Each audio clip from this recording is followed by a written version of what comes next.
हाय. आज व्हिडिओची सुरुवात चैतन्याच्या अभ्यासापासून. When did you visit? Message आला असेल. When did you visit? 28 जानेवारी 2025 लिहितो.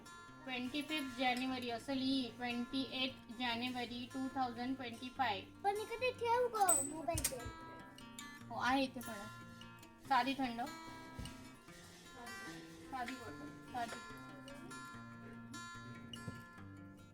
अगं हे लिहायचं हे 28 जानेवारी 2025.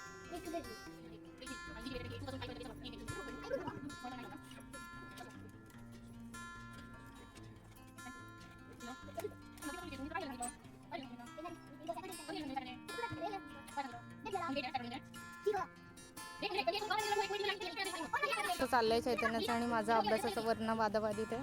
ठीक आहे, हे काय सगळ्यांच्याच घरामध्ये होतच असतं. पुढे जाऊया. आज ना काउंटरमध्ये मस्तपैकी असे स्टफ केलेले डेट्स बनवले होते. ॲक्च्युली 2-3 वेळा कस्टमर येऊन गेले आणि ते विचारत होते की स्टॉक परत रिस्टॉक झाला आहे का वगैरे म्हणून. सो म्हटलं की आज थोडं जास्तच प्रमाणामध्ये बनवूया, कारण ते फटाफट म्हणजे असं सेल होत होते. सो ते एक बनवून घेतलं. त्याच्या रीलचं शूटचं वगैरे काम होतं, ते सगळं झालं. आणि त्याच्यानंतर आहे ना जे आमचं काउंटर रिफिलिंगचं काम होतं त्या दिवशी. सो चॉकलेट्स बनवून सगळे रेडी होते भरपूर. त्याचं रिफिलिंग करायचं होतं, तर म्हटलं की त्याचं पण एक शूट घेऊया आणि तुमच्यासोबत तेही शेअर करूया. सो इकडे मग मी सगळे त्यांचं लेबलिंगचं काम करून घेतलं आणि रिफिलिंगचं पण काम झालं काउंटरचं.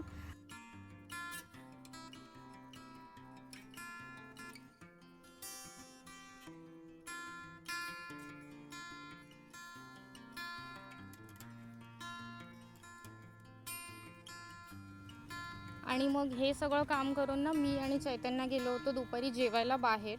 म्हणून मग आम्ही दोघी गेलो होतो आमच्या फॅक्टरीच्या जवळच असणाऱ्या एका मस्त अशा खानावळीमध्ये.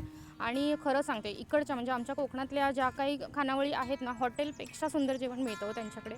मस्त जेवण असतं. सो मी तुम्हाला दाखवलं बघा कसं निसर्गरम्य एकदम त्यांच्या आजूबाजूचं पण वातावरण आहे आणि किती छान सिटिंग वगैरे त्यांनी दिलेली आहे इथे. आणि खरंच म्हणजे नुसतं बसलं ना तरी पण इतकं छान वाटतं. आणि जेवण तर विचारूच नका. टेस्ट खरंच छान असते टेस्ट त्यांच्या जेवणाची, आणि व्हरायटी पण खूप असते जेवणामध्ये. सो सध्या मी घेतलं होतं फिश थाली. आणि मी तिकडे जेव्हा पण जाते ना चैतन्याला घेऊन, तेव्हा नेहमी आम्ही ना वेगवेगळे मासेसुद्धा ट्राय करत असतो. आणि खरंच खूप रिजनेबल रेट पण त्यांचे असतात आणि जेवणसुद्धा अप्रतिम असतं. म्हणून मला तिकडे जायला खूप आवडतं. सो असाच व्हिडिओ आमचे बघत राहा. लाईक करा, शेअर करा.